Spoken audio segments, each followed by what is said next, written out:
Welcome to another episode of Fight the Burnout. Today we have Astrid McNeil, sorry, my bad. I'm always horrible with names, but hey, that's okay.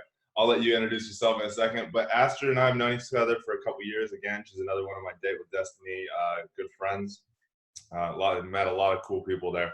But when I reached out to everybody from there, Astrid jumped back to me and she's like, "Yeah, I'll be interviewed." So Astrid has, 15 years of experience in doing project management. I'll let you introduce yourself because I know I'll get it wrong.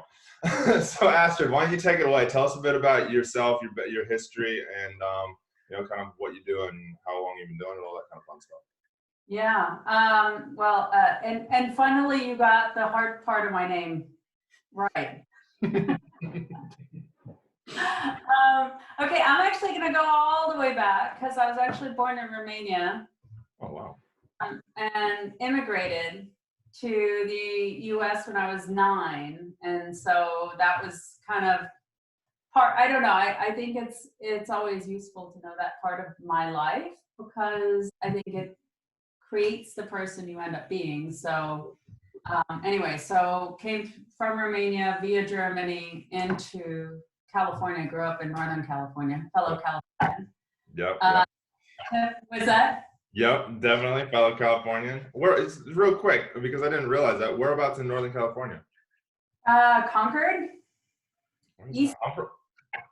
East Bay. So go from San Francisco due east and. Oh, okay. So yeah, I'm further north. I'm from Redding, way up north. Oh, okay, got it. Okay, cool. Yeah. Sorry, carry on. So anyway, so then I went to MIT and I got my bachelor's and my master's from MIT. And then I think one of the many wonderful things they taught me, well, I don't know that it's wonderful, but one of the things I came out of was an official workaholic. Right. And so I went into corporate America and did some amazing things, lived around the world, was an expatriate, got some really cool stuff going. But I also got a divorce, which was not so great. Then, and I was like, wait a minute, this was kind of the first really big thing where I'd set myself a goal and just crash. It took me 7 years to crash and burn, but it was a definite crash and burn. And so that kind of made me reconsider what I wanted to do and realize that I was a workaholic. And I basically had, on a number of different levels, but one of the big ones was, since we're talking about burnout, it's focusing on the one thing and losing yourself in the process. And so that, getting a divorce allowed me to really understand, kind of dig into and figure out, what led to that? How did I achieve that particular goal that I wasn't looking for? So how can I avoid that in the future? Anyway, now I've been married for 17 years. My new, not new anymore, 17-year-old. He had 3 kids, and so I moved and was in Colorado with him and helped bring up those 3 kids, which was a really cool and amazing experience. And then we had our own kid that I made. I say I made one and brought up the others. And somewhere along the line, we figured out I was a global marketing person, so I got to travel all over the world. Amazing. Like if it was, Tuesday, it was Paris because I was in the medical device world. So, I'd go from Paris to Milan to Singapore to whatever. And that didn't suck, but it's not great for children and baby and all that stuff. And so we kind of took a look at it and thought, okay, it's back to that kind of burnout thing. You get to experience it multiple times. Yep. And so I actually quit for a couple of years. And then now, fast forward, I am really blessed because I get to do what I love, which is new product development, medical devices. Again, I work for a corporation rather than for myself. I have had a stint doing my own business as well. But this right now, what I've got going on is my season of parenthood and work. I've decided I don't want to be 100% parent. I also don't want to be a workaholic. And so I'm working to strike that balance. And what I've got going on right now is nominally 30 hours a week of a job, which means I'm still working 40 plus hours, but it means I'm not working 60 or 80 hours. Yeah. It's that nice little middle ground. Yeah, and it means that if I want to take a Friday off, I can. My boss is cool with that. And if I want to take the afternoons off, I can. Right now with COVID, we get to do self-directed homeschooling, or not self-directed, teacher-directed homeschooling. So I get to take a block of time out and use my brain and create change in the world in two ways, right? As a parent, teaching my kid and being, the best parent I know how. And then at the same time, making new products for the world, and it's medical devices. So to me, it's like really making a change in the world. I love that. So. No, that's awesome. Yeah, no, you must be absolutely crazy busy right now as well with work, with all the COVID stuff, trying to come up with new things to, make impact faster. Well, yeah, exactly. So Astrid, what would you actually define for yourself? What would you define burnout as? Like, what does it look like for you? Or has it looked like? What would you really, if you honed down and you had to tell somebody what for you felt like burnout looked like, what would you say? Yeah. So I was listening to a couple of your previous podcasts, which were super cool. Thank you. I got some nice little nuggets out of those. And somebody said you cannot burn out doing something you love, and I beg to differ. You can absolutely.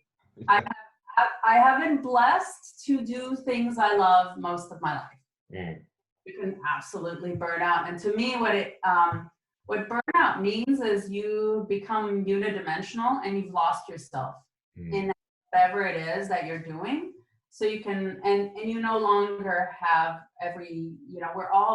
we all have multiple facets to us, whether it's, your spouse and you're a business owner and maybe you've got spirituality, whatever you have. In my case, I've got parenting, and I'm a friend, I'm a relative, I'm a whatever.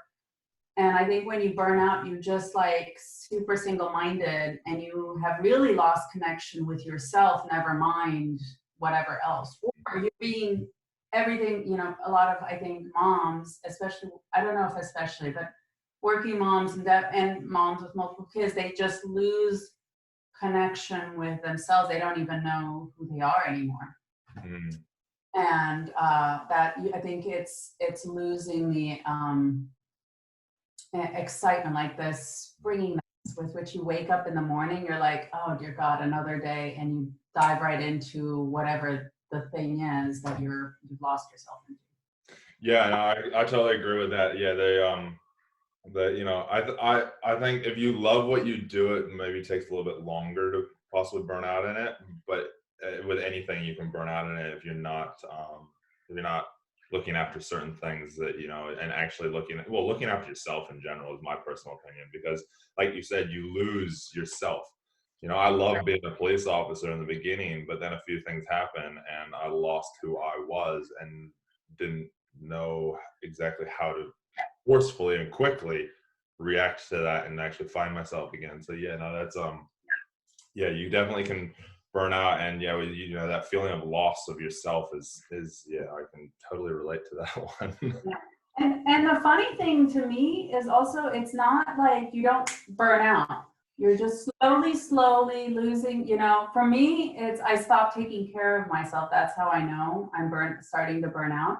And so then, maybe I used to exercise 5 days a week. Now I only exercise 3 days. Now only one. Now only once in a while. Now I don't remember when the last time. That's kind of, I think, why we burn out, is it doesn't just, it's like, it's a slow thing. And then all of a sudden you look around and you don't know how you lost connection with your essence.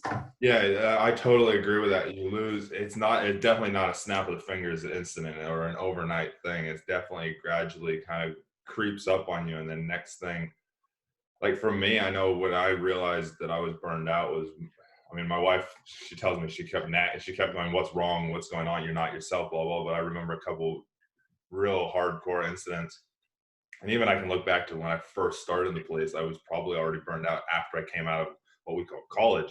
Because I lost my shit at somebody because they cut me off. And that's not me. And so, you know, you start to see, you know, especially if you're paying attention, like with me, I was paying attention, you know, if I was paying attention, it was like, oh, I'm doing things that I wouldn't normally do. And I didn't realize at the time, but you look back on it, you're like, oh, there's all these telltale signs along the way. So yeah, no, it definitely creeps up on you, and all of a sudden, you know, I don't know about for you, I'd be interested to know, but for me, when I got burned out, if I look back on it, I recognize that I was trying to feel something. Like me, I lost all my emotion. I'm an emotional guy, and I lost all my emotion. I had stuffed it so far away. And then I started doing stupid stuff like guys do just to get that adrenaline, to get that feeling, to actually feel something. But I kept having to do more and more. It was almost like a drug addict, but mine was for adrenaline. Interesting. Yeah. For me, I kind of, I lose my playfulness. You know, you and I've done Tony Robbins, is that feminine energy, especially since I do new product development, so I lead teams. So I do a lot of that's the thing, is I am not my best version of myself. And I am more the command and control version of myself versus the, like you said, like losing your shit at somebody cutting you off. Like, seriously? Like, who cares? Like, seriously?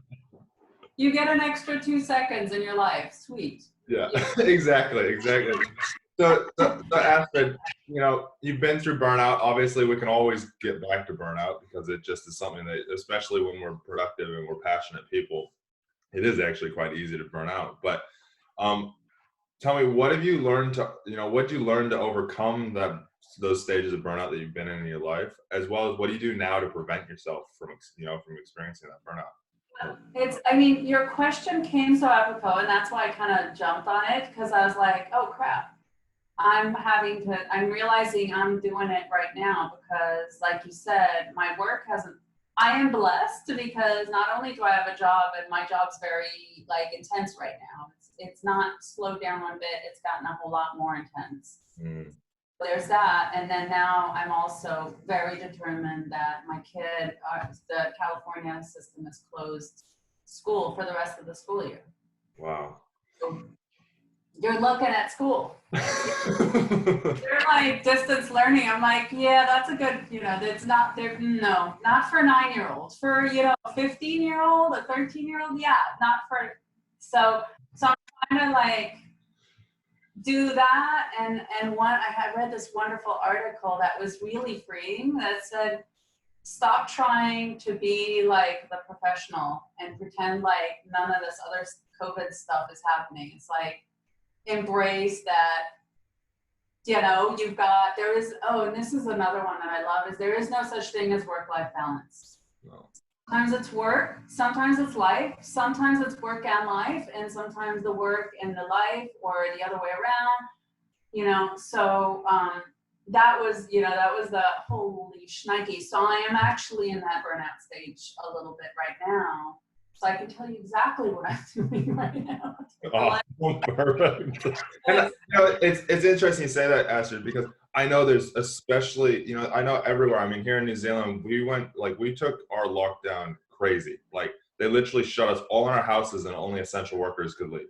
Like, we could go out and go for walks, but they shut down every business except for supermarkets, gas stations, hospitals, like the essentials.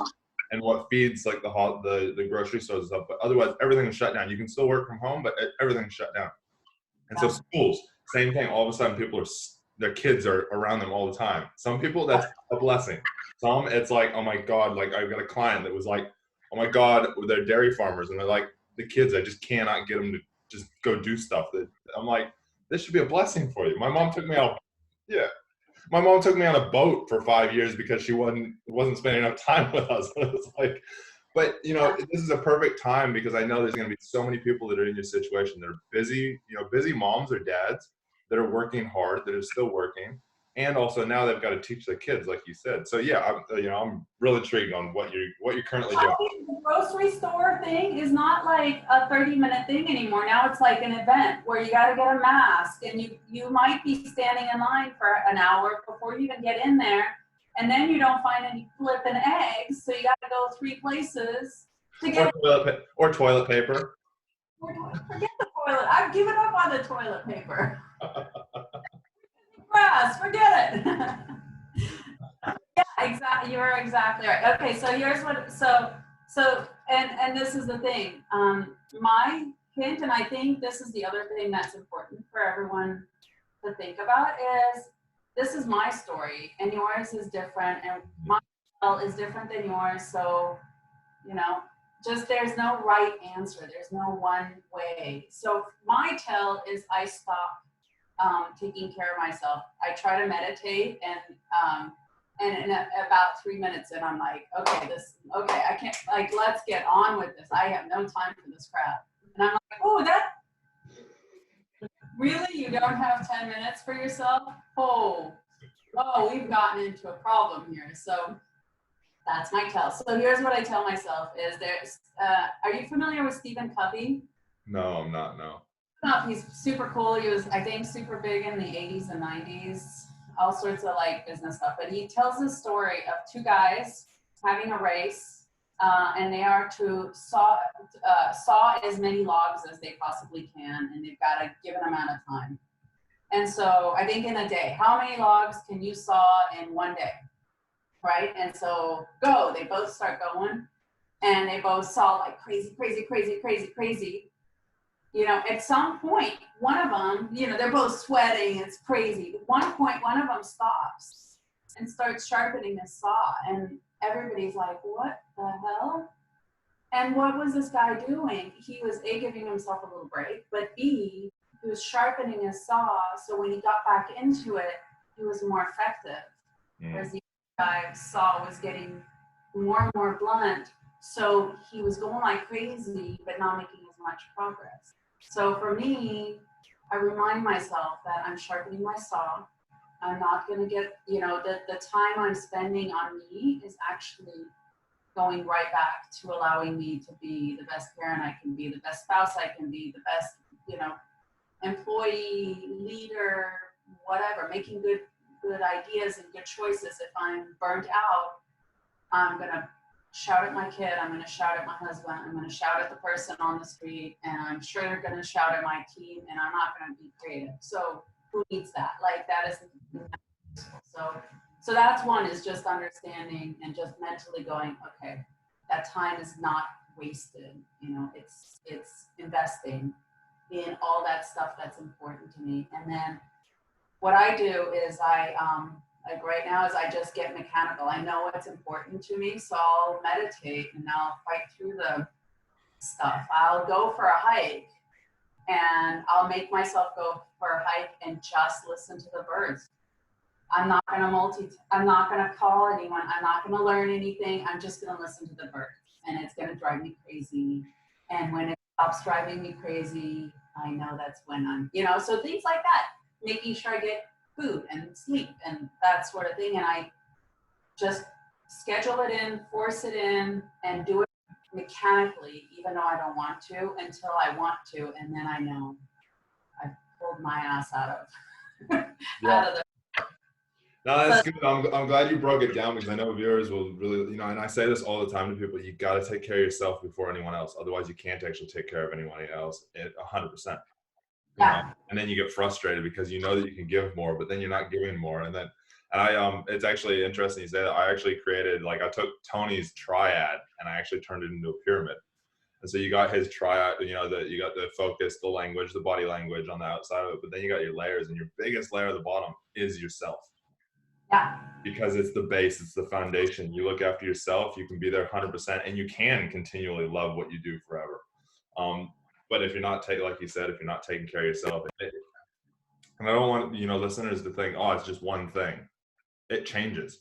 Like I know for me, sometimes it's sitting on the deck and just listening to my thoughts. Yeah. And then other times it's going for a motorcycle ride, going through the twisties and challenging myself, and that refills my tank. And it's and then then the next layer of my pyramid is your close family, your kids, your things like that. And then the tip is work and everybody else. And most people flip it upside down and they do work, kids, then themselves. Right.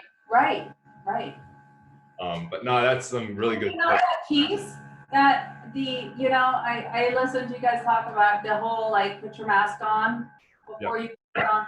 Yeah, I get that intellectually, but in reality, you can hold your breath for a long, long time while you're putting masks on other people, and then suddenly you're not feeling so good. Suddenly you're passing out, and everybody's going, "What happened to Astrid?" So Astrid, I know you've looked after a lot of teams in the past, and I'm sure you have a team underneath you and stuff as well, people that you're working with and things like that. What do you do, or even family can be your team? What do you do about for your team to help make sure that they're not burning themselves out? That one's hard because I think everyone, like I said, everyone's got their own piece to it, and they have their own. There's no like if I see you being burnt out, I can't force you to decide to slow down. You gotta decide for yourself. So what you can do is check in and be available. And if somebody is, maybe model it, right? Make it possible. So one of the guys on my team right now is an even harder position than I am, because he and his wife are both working, and he's got an 18-month-old and a 4-year-old. Right? So one of the ways I'm trying to make it is he's trying to be professional and there's nothing to see here sort of thing. And I'm like, yeah, get on your lap. It'll be okay. You're no less of a professional. You're no less capable. And I have made it a case where, like before you and I started, I let my kid walk in. He's like, what you doing? What I'm doing, and it's okay, and that's another part of my life. So I kind of, if anything, I try to model it and do virtual happy hours so that we get some downtime, or sometimes I just tell them to stop and it's good enough. Put the work down, walk away. And sometimes people need to be told that. Sometimes, like, I remember when I was go, and, I was just like throw myself, because when I was at work, it was like, I was fine. Like, and it was just, I'd just be like, okay, cool, let's just go. And, I'd be like, okay, cool. Yes, I get to go to work because I'm distracted. Yeah. It is sometimes, sometimes it's good having it is good, that's good that you are there and you're like, you can identify it and you're like, wow, he needs to have a little break. Just go have a break, have a rest. Yeah, exactly. And modeling it and saying, my Fridays, I'm going to try and take off and be with my family. So peace out, guys. That means it's okay for you guys to do the same, right? Yeah. And less like on it and in your face when I'm working, that doesn't make me a slacker in the least. I'm all over it when I'm there, but I've got that kind of, so I make it. And then, and at home, what we've done, my husband has, it was his idea initially, which was we have a weekend where there's like no plans. We've instituted what I'm calling a PJ, pure joy. If you want to be in your PJs, that's cool. If you want to get on a bike ride, but you're not allowed to do any home projects, no chores, none of that. Like, you barely feed yourself and you play and whatever you feel like doing. Yeah. And it's, in my world, it needs to be scheduled straight up. You can't schedule on it. It's in there. You can't, because I'll be like, oh yeah, we can do that. No, we can't. It's our PJ day. We're just a family, and that's all. So that's been helpful. And then the other thing that's been helpful is to do quarterly plans as on a family basis, where we actually check in on like, what are we going to do for fun this quarter? And actually checking in. And I think that's been really, and that's why I'm catching myself burning out now versus, 6 months from now when when all hell's breaking loose and I'm passing out from lack of oxygen. It's I check in and I go, okay, what did I accomplish? The usual stuff that you would do in a quarterly plan, but what did I do for fun? What was our adventure? How are we doing on the self-care? And what's our fun plan for the next quarter? Like, what is going to be our thing that we do as a hobby or whatever? And for me, and I think it would be completely not cool for a bunch of people to do that, but for me, it helps to just kind of have that in my, like, that check-in and go, oh, okay, wow, I don't even know what we're doing for fun anymore, what I'm doing for fun anymore. I better get on that and remember what the heck. I think check-ins are huge. I mean, I don't think, me thinking about it personally, I don't think having a check-in could be a bad thing at all, because you check in with, and because you've got it scheduled in there, is you're having a check-in, and it's not just a thing of, hey, how's it going? Like we do every single, like I've gotten myself out of that. If I'm asking somebody how they're doing, I really want to know. It's not a blanket, how's it going? And it's just a space filler. Mine's like, how's it going? I want to, lay it on me. Come on, give it to me. Even if I'm asking a checkout person, it's like, hey, how's it going? But a lot of times, they're not in that place of where they'll actually say it. But somebody asks me, how's it going? And it's like, oh, and you'll hear my life story. I don't care whether you want to answer back or not. Good for you, but it gets it off of me. But what it does is that's again taking care of myself and checking in with myself, because it gets me, and it's taken a while to do it. It gets me to actually think about it. How am I actually doing?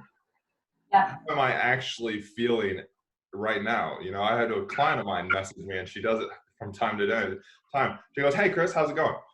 And I'll be like, "Oh, business is shit," or I'm doing this, but this is how I'm overcoming it. It's not just a problem thing, but that whole check-in thing is, it's made me go, I really need to schedule those check-ins in, because I have a tendency to, I know when I'm feeling burned out, but I don't check in before I need, and I'm getting better at it. But I think that check-in like you said, is so important, because you're not checking in on yourself or your family or your relationship or work. You think about work as a manager, I'm sure you check in with the people all the time where they're at with what they're doing, because otherwise things won't get done.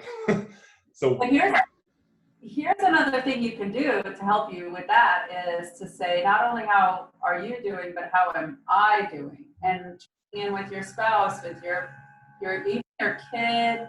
Like, my kid will be like, "You're yelling at me a lot." I'm like, "Oh, oopsies," or with your team as well. It's I think all around feedback's a gift.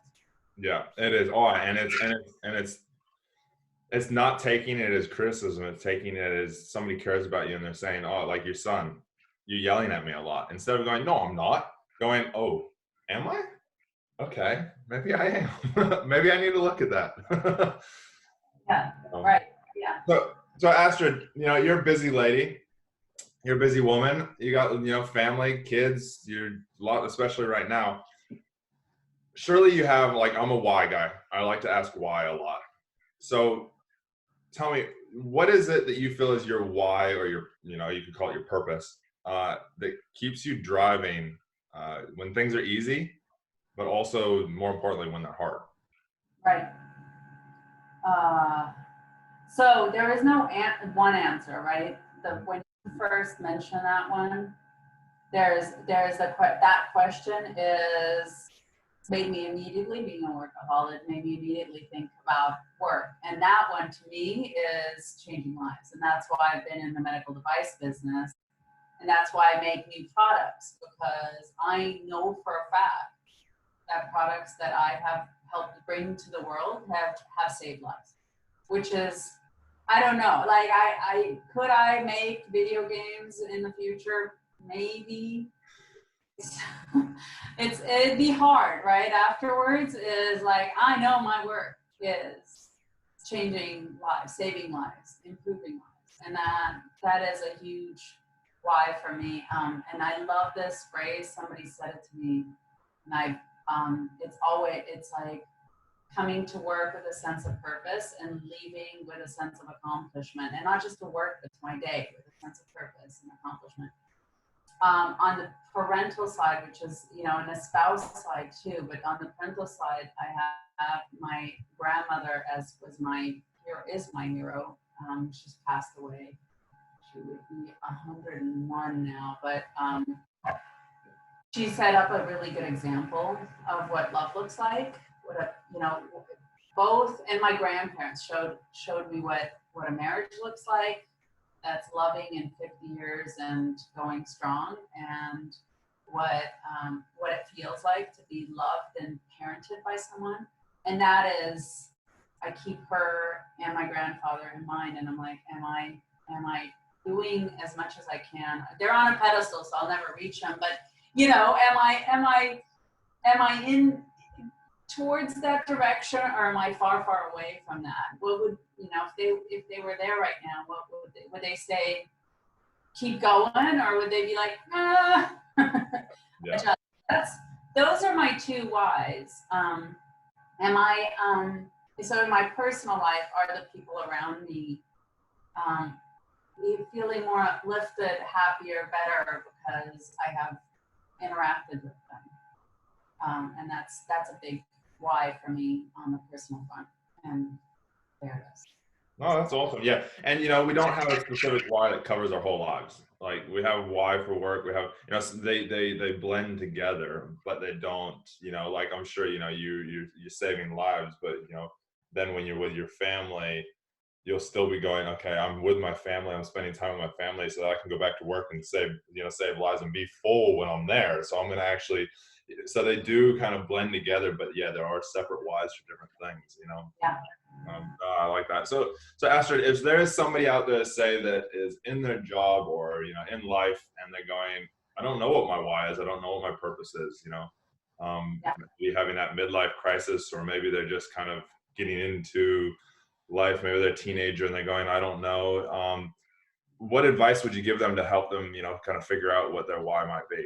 You have kids, Yeah. you've done this with your teenagers. Yeah. So there's a couple things. There's one is start with there's no right answer. Two is that why changes over time, right? So it's okay. It's not like it doesn't have to be your why forever. I mean, Robbins got his why and kind of kept with it, but there's different phases for most of us that change it.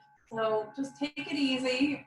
If it's not right, you can change it. It's okay, So just keep that in mind and don't get hung up on it too much.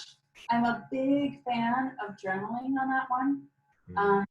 Sometimes I will journal stuff and I will ask myself the question, or even go to sleep, ask yourself the question, let your subconscious work on it, wake up in the morning, journal on the question, and again, and again, and again, and stuff will come out that you're like, who wrote that? Oh my God, But in terms of knowing yourself, one is I'm gonna do a shout out to Gretchen Rubin, who did her my year of happiness. And she's got this 4 tendencies quiz, which I think is super useful to know how you approach life. And so we could, I could give you the link or whatever, and you can look it up. But it's just the 4 tendencies quiz. I think if you Google it, you can go. And that's it's interesting knowing yourself. So, and the Tony Robbins work that you and I have both done is knowing yourself. But in terms of figuring out, and I've been in that, because if you think about it, okay, well, I didn't share this with you. So I got out of MIT and I'm, I have a really fantastic job, and I'm, I've got the thing that every kid wants. You've got a hell of a couple of degrees, you've got a great job, you've got the whole shebang. And I was like, I'm like, is this it? Is this it? I'm like 24, and I'm not really all that happy. And so I had to figure out, again, there's no right answer. And what I figured out, and I got help figuring this out. So I didn't create this, but the thing that helped me was figuring out what is the thing that brings you joy. The thing that you would do and if you would happily, if you would do it, nobody had to pay you for it, you just would do it, and you lose hours doing that thing. So there, and we all have a list of things like that. And then there's another list where we're good at whatever it might be. And you're good at organizing people, you're good at talking to people, you're good at making people feel good. You might be good at, baseball, whatever it might be, you're good at it. And I think a lot of us, and there's a lot of things that we're just naturally good at, and we go, that's not that big of a deal. I mean, it's not hard for me to do it at all. It's because it comes naturally to you, and it's not natural to other people, right? And so keep those two things together and bring them together. So in what are the different things you can be doing where the thing you're naturally good at that just is effortless comes together with something you would do for hours, fun, and you're just going to be like unstoppable, right? And there's usually 3 or 4 or 5 different ways, or 10 different ways. And I like, let's say you like music and you like plants. I don't know, I'm just gonna put it together. So is there a way to bring music and plants together? Is there a way to teach kids with plants and become a teacher of music? I don't know. Or is there a way to bring music into, let's say you're a physical therapist, is there a way to bring music into your physical therapy and add to that? So there's just ways, and once you figured out the things that you love and the things you're good at, then go talk to people and have them kind of noodle with you and journal on it. Do things like we're doing right now.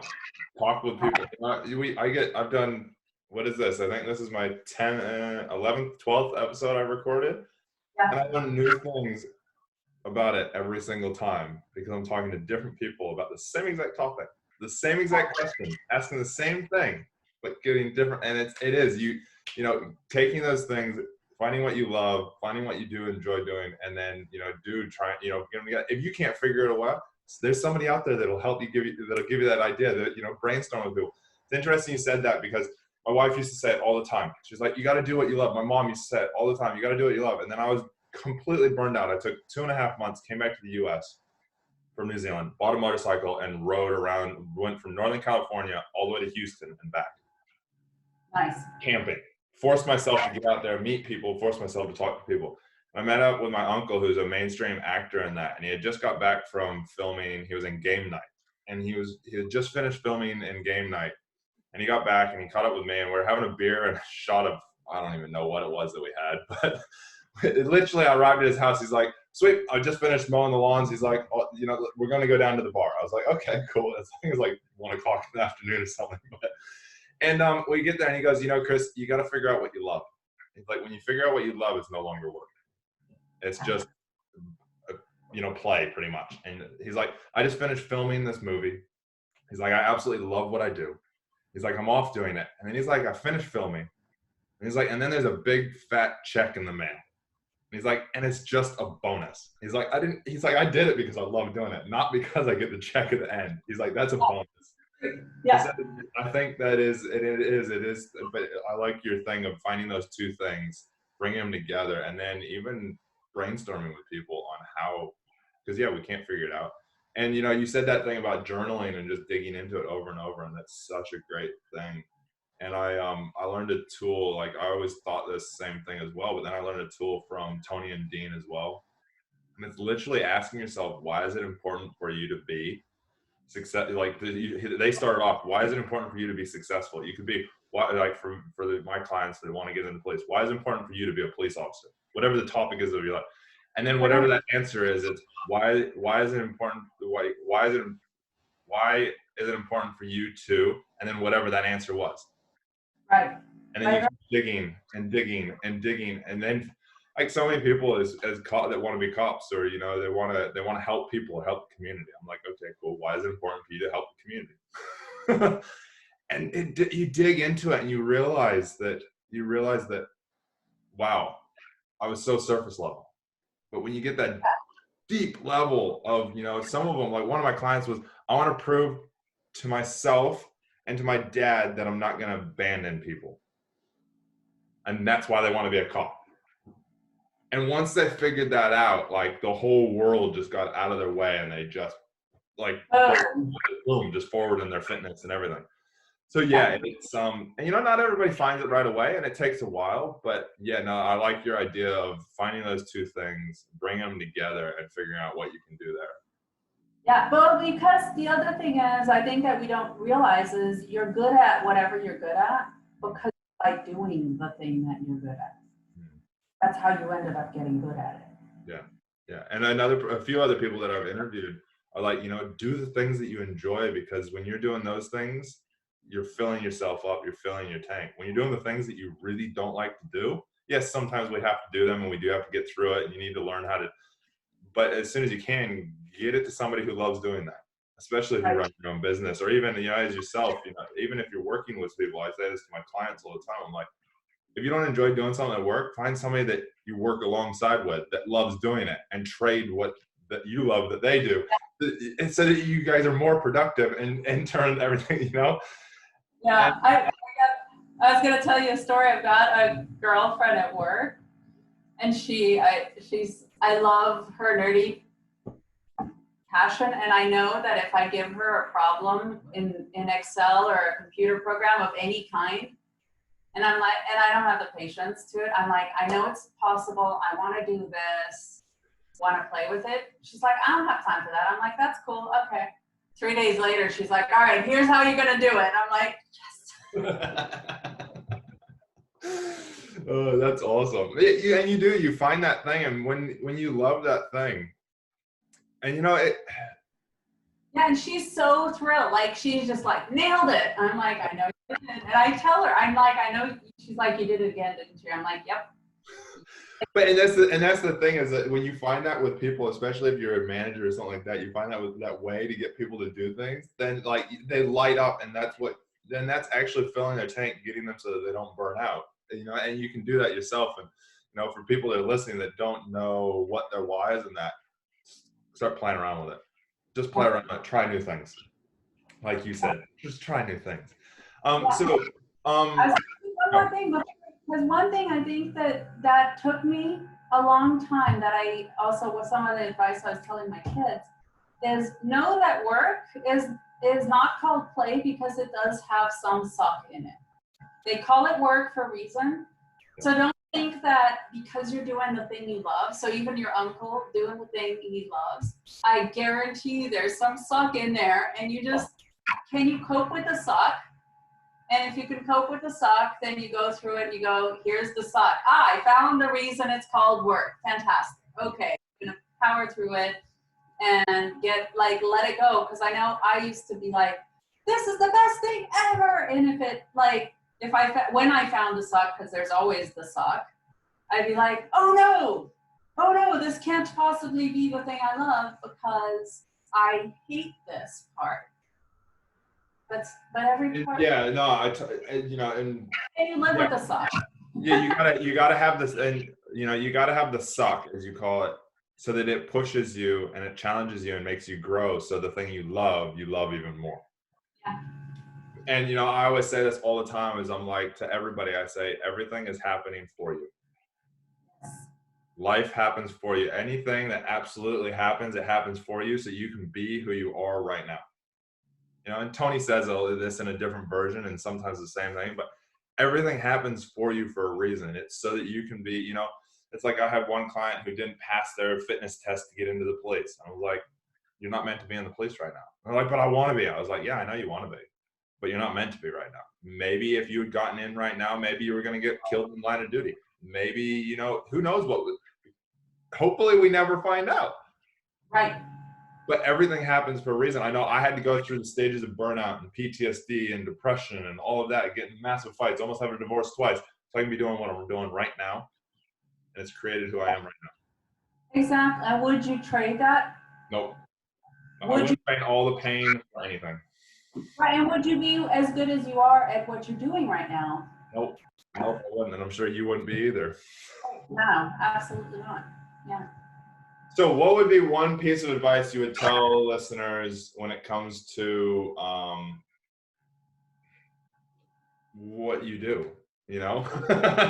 You know, when it comes to being a mother and also a very, very successful business person, you know. Oh, What would be one piece of advice? I think the big one is know that there's no such thing as work-life balance. That is a myth, and especially as moms, we're forever let go of the guilt and put that shit down, because we're just gonna not be able to do it. There is no work-life balance. There is, you'll do work. There'll be a season of really focusing on your kid where you can be good. And oh, by the way, you need to be a good spouse, otherwise bad things happen, and like then you are a single parent. That's not fun. So and demand, and I'm not great at it, but demand time for yourself. In my case, I need to just schedule it in and robotically go do it. I've learned that I have to do it first thing in the morning, to get my me time, and just block it out and protect it like a lioness. And when you want to give that up, think about what kind of person you are when you are not giving that gift to yourself. Are you being the sort of partner, worker, leader, whatever that you need to be if you don't give that to yourself? And the answer for me is I'm not. So then that drives me to do it. So, and then give yourself a break. We're just not going to get it right 100% of the time. 100%, you can't. It's just life. It's interesting. Your first thing is that work-life balance, and it's funny. Like so many people say, I want, you can have everything, or I want everything, and it's like, no, you got to sacrifice things. If you want to be a real successful person, but you also want kids, realize one or the other is going to get more of your attention. Yeah.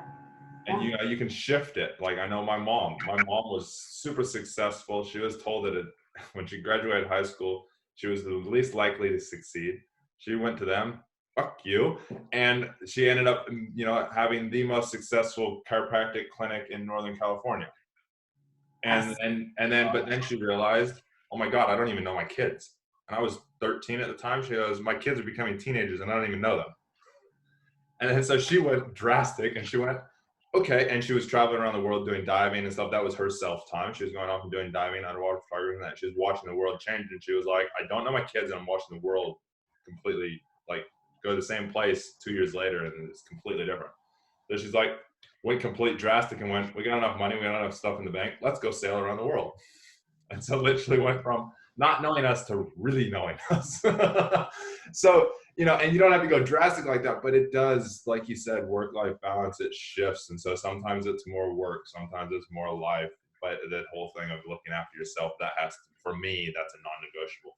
Because if I'm not looking after myself, I can't be there for anybody else. I can't be here and be as energetic as I am, on these. I'm just drained, and I'm not there for clients. I'm not there for my wife. I'm not there for my puppies. I'm not there for family, So yeah, no, it's really hard as a mom to do that, because if you think about it, I mean, for 9 months, literally, you've got someone sharing your space, let alone you're not sleeping because that kid is kicking or, whatever. And then you get into the baby stuff. So it's really hard. And this whole myth of work-life balance, like, it was so liberating for me to go, okay, I can have it all, just not all at the same time. I can have the kick-ass career, and I can be a great mom, and I can do all of that, and I can make some, but if I'm trying to be the best PTA mom ever and like CEO level, that's just gonna drive me. And maybe that's even possible, but then you need some help. Hire, outsource shit you don't want to do. You hate laundry, get rid of it. If you don't want to cook, get rid of that, whatever. But I mean, I think too many of us think we have to do it all. And that's where the burnout comes in. I was just going to say that as soon as you feel like you have to do it all, holy cow, like, it's like, I've got to do everything. And it's like, well, if you feel and you're focused on the fact that you need to do everything, you're just going to drain yourself so quickly that you're going to be that mom that's rocking in the corner with a glass of wine going, I can't do anything. Right. So Astrid, so if somebody is looking for you, they want, say they want to reach out to you, they want to pick your brain on something. One, are you open to it? And two, if they are, they want to, be like, okay, maybe they want to get into the field that you're in and they want to know how to get there the fastest, or, they want to pick your brain on how to, maybe something's resonated with them. How can they get in touch with you? It's a good question. I don't know what to do. Because at this point I'm a corporate person. Is it ridiculous for them to reach out to you? Because I'm totally open to it. I'm just not. I don't have anything set up as a. That's fine. Do it. So I think with knowing that, yeah, reach out to me, leave a comment, reach out to, send me a message. That's totally fine. But I think also if there is somebody to say in corporate, or if somebody has a LinkedIn account, I guess LinkedIn, because you're on LinkedIn, would probably be the way definitely.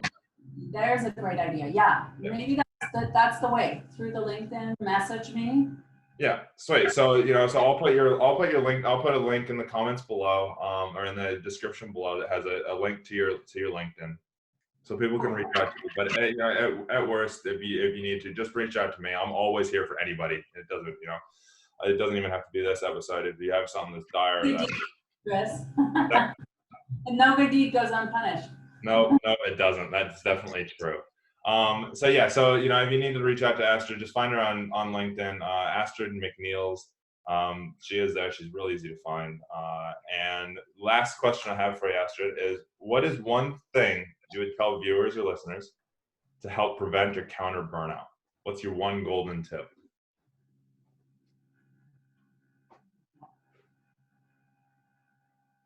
I don't think you can prevent it. So embrace it. It's recognize it early and take measures. And when you're high, capture the thing that is making you feel like you're sparkling. And write that down for yourself so that when you are starting to feel the burnout, you can remind yourself, what are the things that were making you sparkle? Because it's different for all of us. That's the thing. Capture when you're high, capture what that looks and feels like and all of that. Because there is that's a losing proposition. We're all gonna burn out because we're passionate, right? So when you do, it's okay. Go read that thing and get back to that spot. I like that. Yeah, capture that thing that lights you up, and then just focus on it and keep redoing it. I guess that's kind of a double-edged sword question, isn't it? And you first want to bring it up because we'll always go through burnout. I think it's just the different stages. Yeah. And it's just going, okay, how can I guess for me, I define burnout as the very, very, very bottom. So for me, the beginning stages of burnout, I'm constantly going through burnout. It's like a weekly thing. It's a stage of burnout, and I can feel myself hitting that stage, and I go, okay, no, I don't want to hit rock bottom again. So, okay, what do I need to start doing and that for me, it's self-care. But yeah, no, it's finding that one thing that lights you up, and just so you don't hit that rock bottom where you're like, nah, fuck it all, I'm out of here. Right. Yeah, awesome, Astrid. Is there anything that you want to add for viewers in that before we wrap up? I think that's it. I think I've said enough.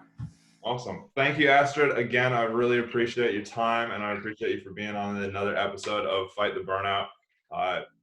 We strive here to just give people tools so that they don't hit that, as I call, rock bottom, or help limit that factor from happening, or if they're already there, help them claw their way back out of it, because it can be a horrible thing for yourself, but also the people around you. Remember, people, everybody who's listening, like, subscribe, comment, review, all those fun things, please, so that we can get this out to more people. Share it, let people know about it, because there's a lot of different episodes here. There's a lot of different people from all walks of life that can, that give their experiences, and I'm sure something will resonate with you from somebody. And new episode goes live at least every Friday, 6 a.m. New Zealand time. And thank you all again for listening. And thank you again, Astrid. And love to everyone. I think this is amazing.